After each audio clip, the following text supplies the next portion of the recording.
Hey everybody, it's Safi and Marco Dish Out on Movies, the only movie review show on YouTube to review movies in terms of food. And it's just Marco here once again. I am here to review another Goosebumps book.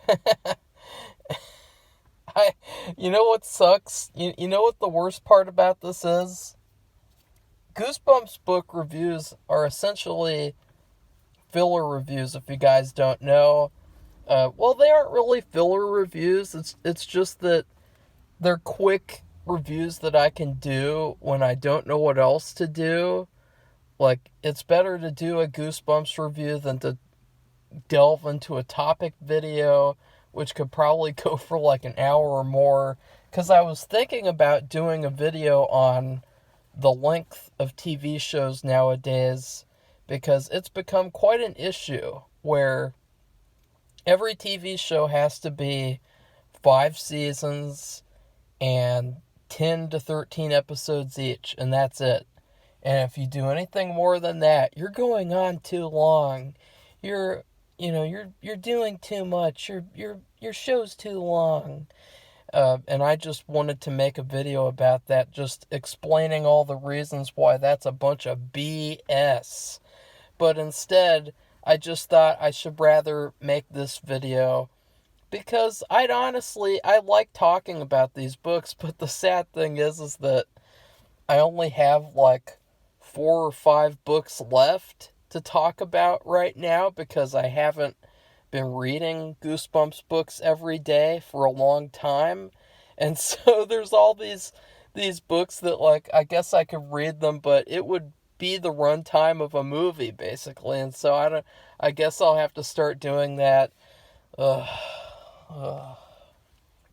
Ugh. Anyways, I am here to review The Blob That Ate Everyone. And this is an episode that I used to like as a kid quite a bit. And I know what you're thinking. Episode. Yeah, the TV episode that they did of this book. I used to like that episode as a kid. I used to watch it a lot. I had a crush on, I think her name was Alex. Yeah, I think so. And I had a huge crush on, it was her, and then the girl from Scarecrow Walks at Midnight, and then the girl from Be Careful What You Wish For. I think like those were the top 3 girls in the Goosebumps show that I had a crush on as a kid. And so I would watch this episode a lot because I liked watching her as a kid, keep in mind, as a kid. But now, as an adult, I watch that episode and I don't think it's that good. Like, I think I give the episode a C minus maybe if I'm being generous. I really don't like it as much anymore. I think that it's aged terribly in terms of the effects and in terms of how lame it is. And the book, this is where we get to the book, is because I was excited to read the book and possibly read something better than the episode. You always hear this constant belief that people state where books are always better than the things that adapt them. Books are always better than movies that adapt them. Books are always better than video games that adapt them. And so I thought, hey, maybe The Blob That Ate Everyone will be really, really good. Because it has the potential. You have this main kid, Zach, I think his name is, and he has the ability to make anything that he wants happen. Anything. Anything he wants. Anything he can think of. Anything that he can imagine. Anything. Anything. Like anything. He has Green Lantern's powers with none of the responsibilities of being a Green Lantern. He has the keys to the kingdom. He's basically, I'm serious now. He is, this kid, he is the god of Goosebumps. Goosebumps, they should have created like a religion around this kid and his abilities and have him be like a cult leader or something, because that is how powerful this kid is. He is more powerful than Superman. He's more powerful than any Marvel character. He's more powerful than anyone, essentially. The only thing that, the only weakness he has is that he can, oh, never mind. I was going to say he can grow old and die. Well, since he can create anything out of his imagination, guess what he could do? He could invent a potion that could make him de-age. He can make a potion that can make him live forever. He could transfer himself into a Godzilla, a Mecha Godzilla robot thing, and he could live in that forever. Like, this kid has all the power in the universe. He has everything that anyone could want, but not really, because it would get to your head. It would not be good in real life. So, the book was trash. And that's me being generous. Like, the rating that I gave this book is generous because I had just read My Best Friend is Invisible. And then I read this. And let me tell you something. My Best Friend is Invisible is way worse than this. So this actually felt like a slight improvement just because it was more entertaining and it was just a more enjoyable read, thankfully. But still, it was really bad. If I read this all by itself, I'd probably give it an F. But since I didn't, I give it a D. There aren't a lot of good things I have to say about it. I do like a couple of things, I guess. The cover is the greatest thing about the book, as usual. The cover with the Blob monster and all the crushed cars and the Blobs in the center of the town. I mean, it's so cool. And the pink in the Blob, he's not afraid to use pink. And you had all those kids. You have all those kids still nowadays, maybe they don't want to buy a book that has pink on it. They don't want to buy a girl book. Okay, they don't want to buy a book that looks girly. This artist, he was not afraid to have a pink blob, to have this big pink blob. And he made it look really creepy and scary. And I used to look at the picture of the blob as a kid and just think, oh shit, I would not want to deal with that blob. Like, that looks scary. Then you get into the actual book and you have Zach and Alex, and they're friends as usual. And I will say this, I'm fine with him and Alex just being friends because I don't really think they have much of a relationship dynamic as other characters like Andy and Evan from Monster Blood and stuff like that. People like that, the Phantom of the Auditorium characters. But in this, I really think that they're just friends and that's fine. But then you add in the other friend, Adam. And Adam sucks. Adam is... He's a pointless character. He's just there to cause problems. And then he gets eaten later in the book because they didn't want to kill the girl. They wanted a guy and a girl character. They didn't want to kill the secondary lead, so they had to have like a third wheel character. I mean, that's what Adam is. He is Zach and Alex's third wheel. That's all he is.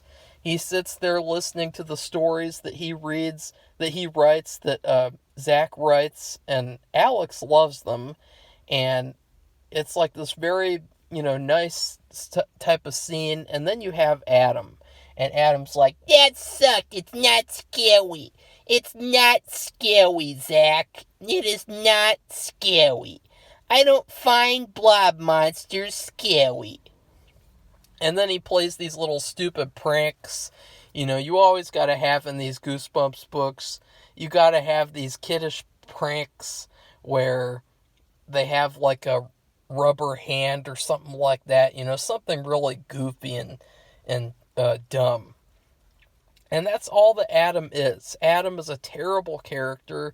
He's even worse in the episode, because in the episode, he's like this scrawny little shrimp, and he's got this like really stupid haircut, this like stupid gelled like little tiny mohawk type thing, and he's supposed to be like the bully of Zach and Alex, which is hilarious because in the episode Zach and Alex are both like twice his size, and yet he's picking on them. It's just, oh god, ugh, ugh, ugh.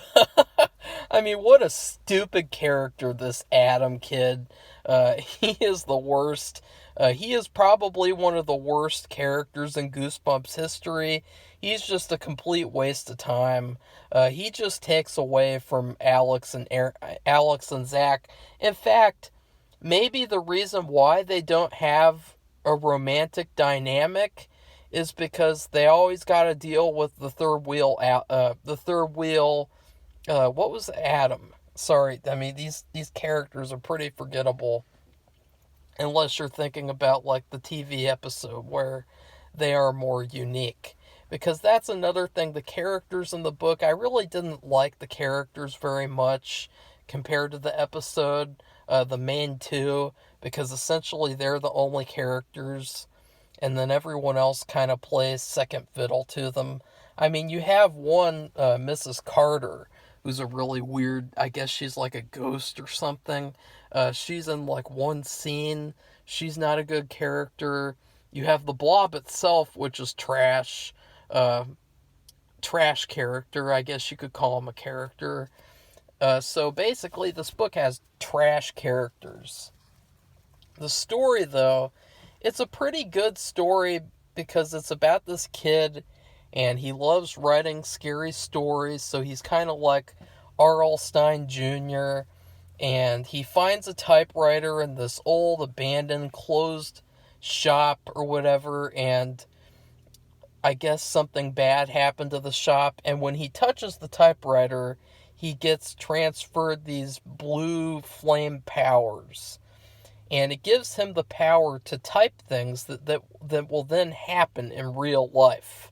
And the majority of the book is at nighttime, and it's him and Alex alone in his room. Oh, fuck.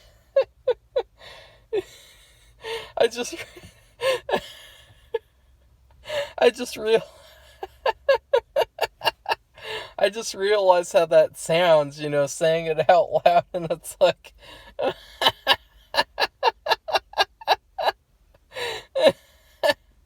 And it's them, it's her and him, and they're alone in his room, and he's typing a story. He's typing a scary story, and much to her amusement. I mean, she's his muse.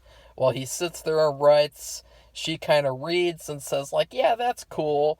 And stuff actually starts to happen. There's a storm, and she gets scared, and he gets scared too, which is sad because he's a he's like more of a girl than her. He's so girly and weak, and just his character's trash. Like he's just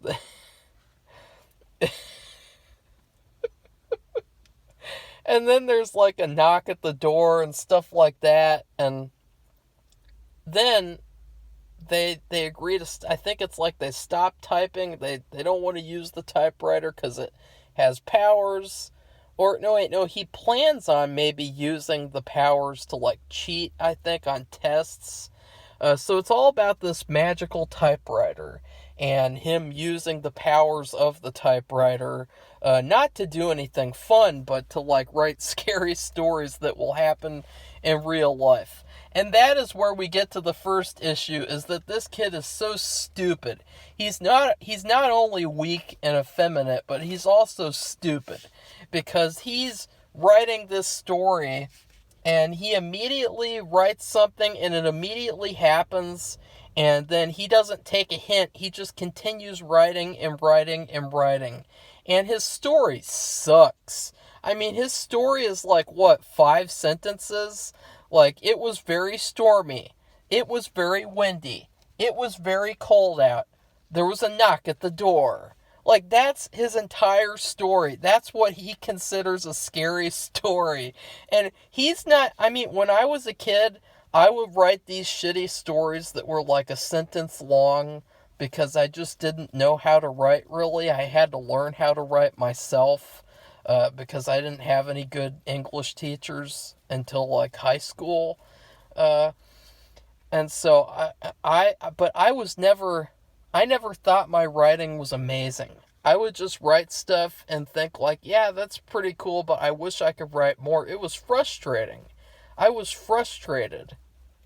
And even though I would be proud of like maybe a little story and like, oh yeah, I thought that that was cool, I would be really frustrated because I couldn't finish the story. And then you got this little jackass, and he writes this like 5 sentence story, and then in the episode he's like kissing it and putting it together and acting like he just completed a book or something. And it's like, what the like, what is this shit? Like, he's like so proud of this poor work, of this bad work. I mean, he's acting like he's just like he's the next best author, and he's gonna go submit this book, and it's gonna be a bestseller, and it's so stupid. And so his stories suck. He's not a good scary story writer. He's been writing scary stories for who knows how long. And the only reason that I could think he enjoys writing these stories, I guess, but the only legitimate reason that I can think that he's writing these stories is because he wants to impress Alex. That is the only reason possible, because his stories are so bad. They're so bad. They are not good stories. So, yeah, he enjoys them and he wants to impress her. And finally, he writes a story. This is where we get to the retarded shit, because he writes a story about a blob eating the whole town. And the blob is going around killing everyone, and we don't get to see any of it, by the way. We just get to hear about it. Like, oh no, in town, there's a blob killing people. He's crushing cars. He's eating children. He's swallowing up Best Buys. He's destroying Walmart and eating all the gross rednecks at Walmart. You know, he is eating everything and everyone. Oh no, he just ate City Hall. Oh no. But we can't see it at all. And you're thinking like, this should be the highlight of the book. The book is called The Blob Ate Everyone, not the kid who sat in his bedroom typing stories about the blob that ate everyone. I want to see the blob eat people. I want to see the blob eat. And you don't get to see that, of course, because this is Goosebumps. And we can't have any good scenes in Goosebumps books sometimes because they're for kids. Even though in other books you got even worse shit happening. I mean, that Girl Who Cried Monster book, all you have to do is just have a scene. Kids know what's going on, so why is it bad that you're showing it? Like, the kids who read this book, they know that a blob is eating the town, so why can't you just show the blob eating the town? Show, not tell. There could have been a fun, incredible sequence having this blob, this scary blob on the cover, ripping apart buildings, eating people, destroying things, and we don't get any of that. It's trash. You just get, I think there's like one store that they show, and yeah, Adam gets eaten. Who gives a fuck about Adam? Who cares about that third wheel Adam? I don't care about him. You can kill him all day long. I don't care. I don't even care about the main characters. I don't care about anything. I just want to read a good story. And unfortunately, it ends. Now, I'm oh yeah, and did I mention the fact that the parents left these kids home all alone, I believe? The parents, I was going to say the Karens. The parents left Zach and Alex all alone in his room. all alone on a dark and stormy night. I mean, honestly, that sounds terrifying enough. Even without any supernatural anything, that sounds pretty scary. And I would not want to have that happen, honestly. That would be embarrassing because of what I would be like with a girl there.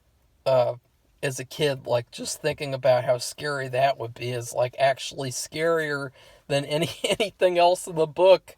Like, the door is unlocked, apparently, and it's a bad, it looks like a bad, like, city. It looks like a scary part of the city. Anyone could just go in there. I mean, it's pretty scary. It's pretty scary, okay? And instead, we get just trash. We don't get any good story with that. We don't get anything actually scary. So it ends with the Blob coming to Zach's house. And the Blob is about to open the bedroom door. And Zach and Alex are in there. And Zach figures out, oh no, oh wait a second, I have the power. I have the power. It was never the typewriter. And he finds that out because he can't type anymore because the typewriter broke or something. It was, like, stuck. And so he's like, I have the power. And then he gets rid of the Blob and he saves the town. I guess the whole town didn't get eaten, but the Blob did eat quite a few people, including Adam. So that's how the story ends. Oh, no, wait a second. It ends even worse because that's a huge plot hole. Number one, how did he get those powers? Like, what are the powers? Who is Mrs. Carter? There's so many questions, and you can't just leave these things hanging. You can't just have these gigantic story points happen and then not have any answers to them. Like, this power is God tier.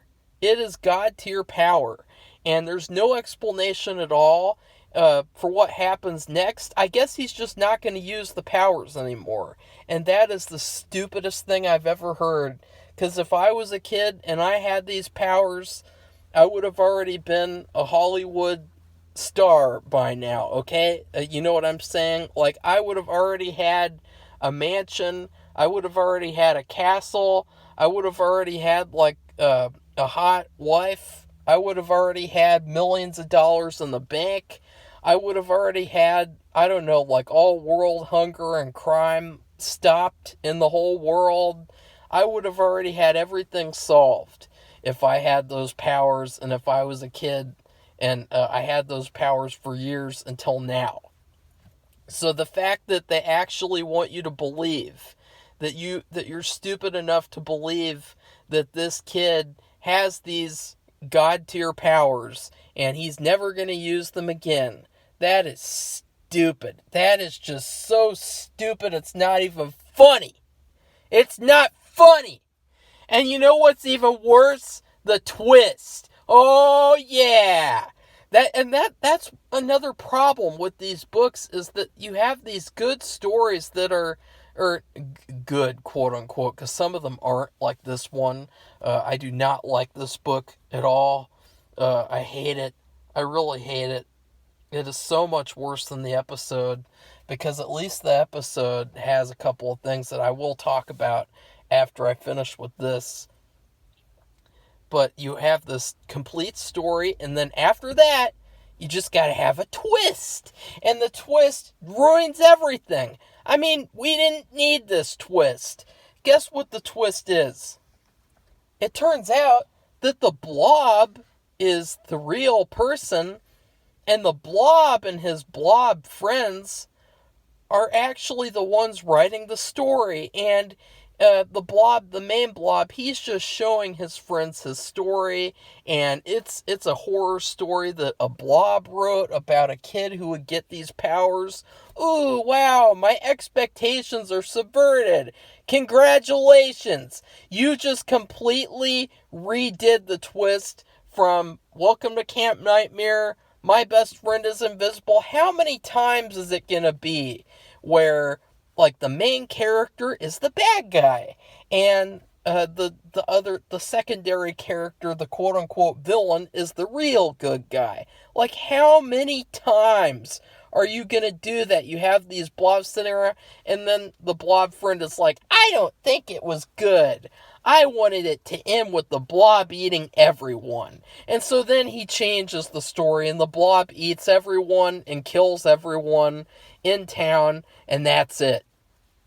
Wow. The only good thing I can say about that is that R.L. Stine, he probably knew that he fucked up, because I think that it was a way to erase him having powers, to erase Zach having powers, so that, oh, okay, it's a fictional story by the Blob. So therefore, nobody in the Blob's universe has that type of power. That's just fake. In the episode, there is no scene like that at the end. There's no twist like that. And we are just expected to believe that he gives up that power. But the thing is that even though that's a huge problem, I'd much rather take that over that shitty twist. I hate that twist. That twist, after I finish Goosebumps books, which won't be for a long time, I am going to rank all the twists, because there are so many bad twists, and the fact that it's actually become like I think that the twists are done so much better in the episodes. Like, that's the thing, is that, like, the episodes, they take these books and sometimes they, like, improve on them and they fix things. And then if there's a bad twist, they'll take that out, or they won't just, they'll have a better twist, or they won't have any twist. So anyways, that is my review for The Blob That Ate Everyone. Do not like it, and I also don't like the fact that the title is false advertising, because the Blob doesn't eat everyone until the very, very end, and he does it off screen.